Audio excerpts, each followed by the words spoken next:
தமிழ்நாடு கொங்கு இளைஞர் பேரவையின் சார்பாக மாவீரன் தீரன் சின்னமலை அவர்களின் 212ஆம் ஆண்டு நினைவேந்தல் நிகழ்ச்சி இன்று வெகு சிறப்பாக நடைபெற்றது. அதில் கரூரிலே பேருந்து நிலையம் அருகிலே அஞ்சலி செலுத்திவிட்டு ஓடாநிலை அவர் நினைவு மண்டபத்திலே 12:30 மணி அளவில் சென்று அஞ்சலி செலுத்தி இன்று அவர் நினைவாக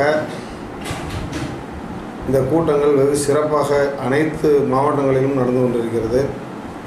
அந்த நிகழ்ச்சியின் முடிவாக அவருடைய நினைவேந்தல் நிகழ்ச்சியில் 3 தீர்மானங்களை நிறைவேற்றியுள்ளோம். தமிழ்நாடு கொங்கு இளைஞர் பேரவை சார்பாக அதில் முதல் தீர்மானம், மாவட்டம் தீரன் சின்னமலை கவுண்டர் மாவட்டம் என்று அழைக்கப்பட்டு வந்த ஒரு மாவட்டத்தில் தீரன் சின்னமலையுடைய சிலை நிறுவ வேண்டும் என்பது நீண்ட நாள் கருத்து. அந்த சிலையை தமிழக அரசு உடனடியாக கரூர் மாவட்டத்திலே நிறுவித்தர வேண்டும் என்று தமிழ்நாடு கொங்கு இளைஞர் பேரவை சார்பாக கேட்டுக்கொள்கின்றோம். அது மட்டும் இல்லாமல் கரூர் மாவட்டத்திலே மதுபான கடைகளெல்லாம் மிக குறைவாக தமிழக அரசு குறைத்திருக்கிறது.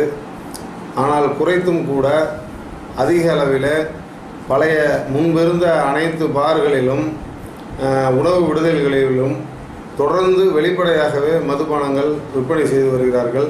அதை உடனடியாக காவல்துறையோ இல்லை நிர்வாகமோ அதை தடுத்து நிறுத்த வேண்டும்.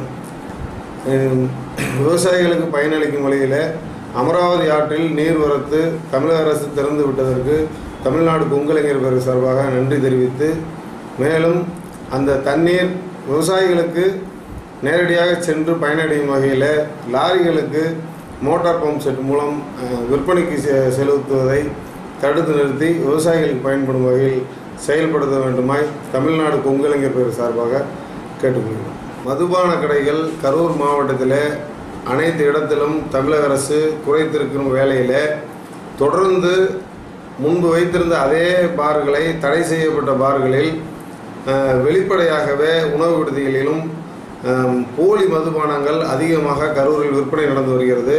இது சம்பந்தமாக ஆளுகின்ற அனைத்து இந்திய அண்ணா திராவிட முன்னேற்ற கழகத்தினுடைய முன்னாள் அமைச்சரும் அரவக்குறிச்சி சட்டமன்ற உறுப்பினருமான சகோதரர் செந்தில் பாலாஜி அவர்கள் இதை பற்றி பத்திரிகைகளிலே சொல்லியும் கூட, ஆளுங்கட்சி எம்எல்ஏ கூறியதற்கு பிறகும் கூட தொடர்ந்து வெளிப்படையாக கரூர் மாவட்டத்தில் அனைத்து விடுதிகளிலும் உணவு விடுதிகளிலும் வெளிப்படையாகவே மதுபானங்கள், அதுவும் போலி மதுபானங்கள் விற்பனையாகி வருகிறது.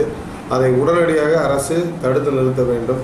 இல்லை என்றால் அனைத்து இடத்தில் போராடக்கூடிய மக்கள் எப்படி போராடுகிறார்களோ அதே போன்று ஒவ்வொரு கடைகளிலும் போய் தமிழ்நாடு கொங்கு இளைஞர் பேரவை சார்பாக அந்த மதுபானங்களை நாங்கள் எடுத்து காவல்துறையில் ஒப்படைப்போம். கல்வி மற்றும் வேலைவாய்ப்புகளில் பிற்படுத்தப்பட்டோர்களுக்கு 27% இடஒதுக்கீடு செய்தது. ஆனால் 6 லட்சத்திற்கு மேல் வருமானம் வரி உள்ளவர்கள் பிற்படுத்தப்பட்டோர் பட்டியலிருந்து நீக்கிவிட்டது அரசு. இதனால் 27% இடஒதுக்கீட்டில் இதுவரை 12% மட்டுமே பயன்பெற்றிருக்கிறார்கள். ஆகவே வருமான வரி வரம்பை 6 லட்சத்தை 20 லட்சமாக உயர்த்திட மத்திய அரசு வழிவகை செய்ய வேண்டுமென தமிழ்நாடு கொங்கு இளைஞர் பேரவை சார்பாக வலியுறுத்தி கேட்டுக்கொள்கின்றோம். மத்திய அரசு கல்வி மற்றும் வேலைவாய்ப்புகளில் பிற்படுத்தப்பட்டோர்களுக்கு 27% இடஒதுக்கீடு செய்தது. ஆனால் 6 லட்சத்திற்கு மேல் வருமானம் வரி உள்ளவர்கள் பிற்படுத்தப்பட்டோர் பட்டியலிருந்து நீக்கிவிட்டது அரசு. இதனால் 27% இடஒதுக்கீட்டில் இதுவரை 12% மட்டுமே பயன்பெற்றிருக்கிறார்கள். ஆகவே வருமான வரி வரம்பை 6 லட்சத்தை 20 லட்சமாக உயர்த்திட மத்திய அரசு வழிவகை செய்ய வேண்டுமென தமிழ்நாடு கொங்கு இளைஞர் பேரவை சார்பாக வலியுறுத்தி கேட்டுக்கொள்கின்றோம்.